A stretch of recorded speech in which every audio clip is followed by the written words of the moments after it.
ନିମାପଡ଼ାରେ ଦୁଇ ନେତାଙ୍କ ଖୋଲା ମଇଦାନ ଲଢ଼େଇ। ନିମାପଡ଼ାରେ ବିଜେପି ବନାମ ବିଜେପି ଲଢ଼େଇ। କିଏ ପଡ଼ିବ ଭାରି, କାହା ପଛରେ ସମର୍ଥନ ଅଧିକ। ପଞ୍ଚାୟତ ନିର୍ବାଚନ ଯେତିକି ପାଖେଇ ଆସୁଛି, ରାଜ୍ୟ ରାଜନୀତିର ପାରଦ ସେତିକି ବଢ଼ିବାରେ ଲାଗିଛି। ନିମାପଡ଼ା କାକଟପୁର ରାଜନୀତିରେ ଦୁଇ ପ୍ରମୁଖ ଚେହେରା ପୁଣି ଥରେ ମୁହାଁମୁହିଁ ହୋଇଛନ୍ତି। ଉପମୁଖ୍ୟମନ୍ତ୍ରୀ ପ୍ରଭାତୀ ପରିଡ଼ା ଏବଂ ବରିଷ୍ଠ ନେତା ସମୀର ଦାସଙ୍କ ମଧ୍ୟରେ ଥିବା ପୁରୁଣା କଳି ଏବେ ପୁଣି ଥରେ ତେଜିବାରେ ଲାଗିଛି। ଆଗାମୀ ପଞ୍ଚାୟତ ନିର୍ବାଚନକୁ ନେଇ ଏବେ ଉଭୟଙ୍କୁ ପୁଣି ଚ୍ୟାଲେଞ୍ଜ ଦେଉଛନ୍ତି। କିଏ କାହାକୁ ମାତ୍ ଦେବ ଓ କାହାର ଗଡ଼ ରକ୍ଷା ହେବ, ତାକୁ ନେଇ ରାଜନୈତିକ ଯୁଦ୍ଧ ଚରମ ସୀମାରେ ପହଞ୍ଚି। ନିମାପଡ଼ା ରାଜନୀତିରେ ପୁଣି ଥରେ ହୁତୁ ହୁତୁ ହୋଇ ଜଳିଲାଣି ଅସନ୍ତୋଷର ନିଆଁ। ପ୍ରଭାତୀ ସମୀରଙ୍କ ପୁରୁଣା ଲଢ଼େଇ ଏବେ ପଞ୍ଚାୟତ ନିର୍ବାଚନ ମଇଦାନକୁ ଓହ୍ଲାଇ ଆସିଛି।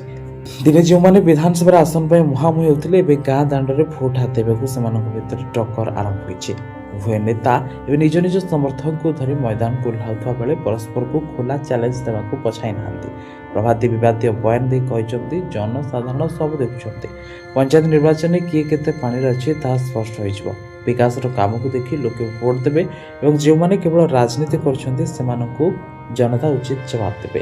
ମୁଁ ସେମାନଙ୍କ ଚ୍ୟାଲେଞ୍ଜକୁ ସ୍ୱୀକାର କରୁଛି। ପ୍ରଭାତୀଙ୍କ ଏହି ବାଣ ପରେ ଚୁପ୍ ବସି ନାହାନ୍ତି ବିରୋଧୀ। ପାଲଟା ଆକ୍ରମଣ କରି ଗଡ଼ ଦଖଲ କରିବାର ଦମ୍ଭୋକ୍ତି ପ୍ରକାଶ କରିଛନ୍ତି ସମୀର।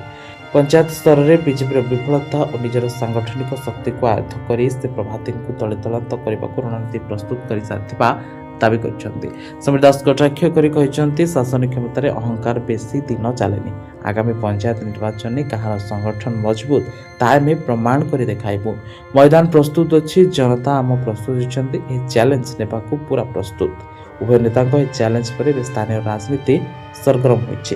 ଗୋଟିଏ ପଟେ କ୍ଷମତା ବଳରେ ଗଡ଼ ବଞ୍ଚାଇବାକୁ ପ୍ରଭାତୀଙ୍କ ପ୍ରୟାସ, ତ ଅନ୍ୟପଟେ ପୁରୁଣା ଦେଶୀ ରାଜନୀତିର ଗୋଟେ ଚଳାଇ ସମୀରଙ୍କୁ ପାଲଟା ଆକ୍ରମଣ। ତ ପଞ୍ଚାୟତ ନିର୍ବାଚନରେ କାହା ମୁଣ୍ଡରେ ଜନତା ସୁନା କଳସ ଢାଳୁଛନ୍ତି ଏବଂ କାହାର ଚ୍ୟାଲେଞ୍ଜ ଫସର ଫାଟି ଯାଉଛି, ତାହା ଆଗାମୀ ଦିନରେ ହିଁ ସ୍ପଷ୍ଟ ହେବ।